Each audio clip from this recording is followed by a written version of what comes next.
வணக்கம். இன்றைய தினம் தொழிலாளர் தினம். தொழிலாளர் தினம் தமிழகத்தில் அரசு விடுமுறையாக அறிவிக்கப்பட்டிருக்கிறது. இந்த அரசு விடுமுறையாக அறிவிக்கப்பட்டது எப்போது, அதற்கு காரணமானவர் யார் என்பதை பற்றி நாம் இந்த வீடியோவில் தெரிஞ்சுக்க போகிறோம். தமிழகம் முழுவதும் பார்த்தீங்கன்னா இன்னைக்கு மே 1 உழைப்பாளர் தினம் என்றும் தொழிலாளர் தினம் என்றும் நாம் உரிமையோடும் உற்சாகமோடும் கொண்டாடி வருகின்றோம்.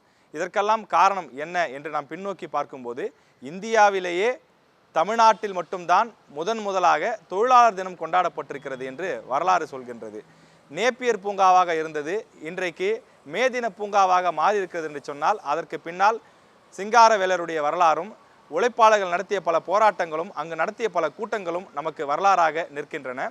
அதே நேரத்தில் இந்திய அளவில் இன்றைய தினம் மே 1 விடுமுறை விடாத காலகட்டத்திலேயே, அதாவது 1990க்கு பிறகுதான் வைகோ அவர்களுடைய கோரிக்கையை ஏற்று இந்திய அரசு நாடு முழுவதும் மே 1 அரசு விடுமுறை என்று அறிவிக்கிறது.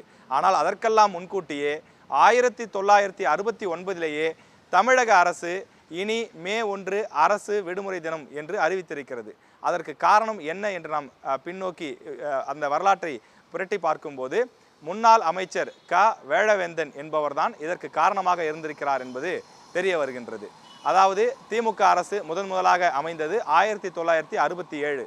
பேரறிஞர் அண்ணா தேசிய கட்சியை அகற்றிவிட்டு காங்கிரஸ் கட்சியை அகற்றிவிட்டு தமிழகத்தில் ஒரு மாநில கட்சி இந்தியாவில் ஆட்சி பிடிக்க முடியும் என்று ஒரு சாதித்து காட்டிய ஆண்டு 1967. அந்த முதல் எம்எல்ஏக்கள் கூட்டத்திலேயே வேழவேந்தன் அவர்கள் இந்த சட்டப்பேரவையினுடைய உறுப்பினர்களுள் ஒருவராக அண்ணாவோடு சேர்ந்து அவர் சட்டமன்றத்திலே அவர் நுழைந்தார். அண்ணாவுடைய மறைவுக்கு பிறகு 1969 கலைஞருடைய அமைச்சரவையில் வேழவேந்தன் அவர் தொழிலாளர் நலத்துறை அமைச்சராக நியமனம் செய்யப்பட்டார். அவர் அமைச்சராக அந்த துறைக்கு பதவியேற்ற பிறகுதான் தமிழ்நாட்டில் மே 1ஆம் தேதி உழைக்கும் வர்க்கத்திற்கு தொழிலாளர்களுக்கென்று ஒரு தினம் வேண்டும், அந்த தினத்திற்கு ஒரு விடுமுறை கொடுக்கப்பட வேண்டும் என்று உத்தேசிக்கப்பட்டு முதலமைச்சரோடு அவர் ஆலோசித்து அந்த தினம் மே 1ஆம் தேதி இன்றைய தினம் ஒரு அரசு விடுமுறையாக தொழிலாளர்கள் ஓய்வெடுக்கக்கூடிய ஒரு தினமாக மாறி இருக்கின்றது. முதலில் இந்த துறைகளெல்லாம் ஒருங்கிணைந்த துறைகளாக இருந்திருக்கிறது. பிறகு திமுக ஆட்சியில் தான் தொழிலாளர் நலத்துறை, தொழில்துறை தனி, கூட்டுறவுத்துறை தனி என்பதெல்லாம் தனித்தனி துறைகளாக மாறி இருக்கின்றது. இந்த அறிவிப்பை வெளியிட்டவர் அன்றைய அமைச்சர், முன்னாள் அமைச்சர் கவிஞர் வேழவேந்தன். அவர் யார் என்று பார்க்கும்போது, திருவள்ளூர் மாவட்டம் கும்மிடிப்பூண்டி சட்டமன்ற தொகுதிக்கு உட்பட்ட காரணி என்றும் கிராமத்தை சேர்ந்தவர்.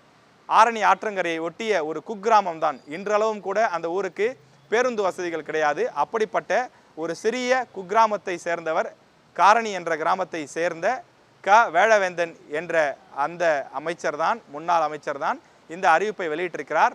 அவர் ஒரு மிக சிறந்த கவிஞராக இருந்திருக்கிறார். சுமார் 1500 கவிதைகளை எழுதி வெளியிட்டிருக்கிறார், சிறுகதைகளை எழுதியிருக்கிறார், 100க்கும் மேற்பட்ட பல தலைப்புகள் கட்டுரைகளை எழுதி வெளியிட்டிருக்கிறார். பச்சையப்பன் கல்லூரியிலே தன்னுடைய இளங்கலை பட்டத்தை முடித்த அவர் சட்டக்கல்லூரியிலும் சென்று அவர் படித்திருக்கின்றார்.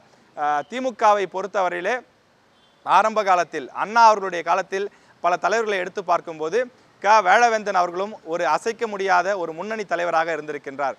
குறிப்பாக திமுக என்றாலே பேச்சு, தமிழ், இலக்கியம் என்பது அந்த காலத்திலே தொடர்ந்து இருந்து வரக்கூடிய ஒரு முக்கியமான விஷயம். எனவே அப்படிப்பட்ட தமிழ் ஆர்வம் மிக்கவராகவும் இலக்கியத்தில் பேரார்வம் கொண்டவராகவும் வேழவேந்தன் இருந்திருக்கின்றார். அதன் காரணமாக தமிழ் தேன் என்ற ஒரு இதழை கூட அவர் நடத்தி வந்ததாக சொல்கிறார்கள்.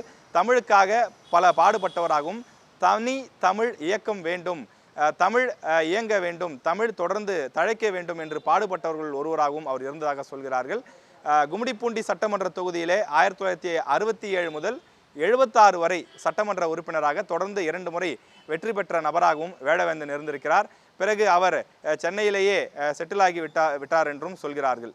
அவருக்கு 2 பிள்ளைகள், எழில்வேந்தன் அதே போல வெற்றிவேந்தன் என்ற 2 பிள்ளைகள் இருக்கிறார்கள். கடந்த 2022 வேழவேந்தன் உயிரிழந்தார். திமுக அவருக்கு பல்வேறு விருதுகளை கொடுத்திருக்கிறது, பல்வேறு பொறுப்புகளை கொடுத்திருக்கின்றது.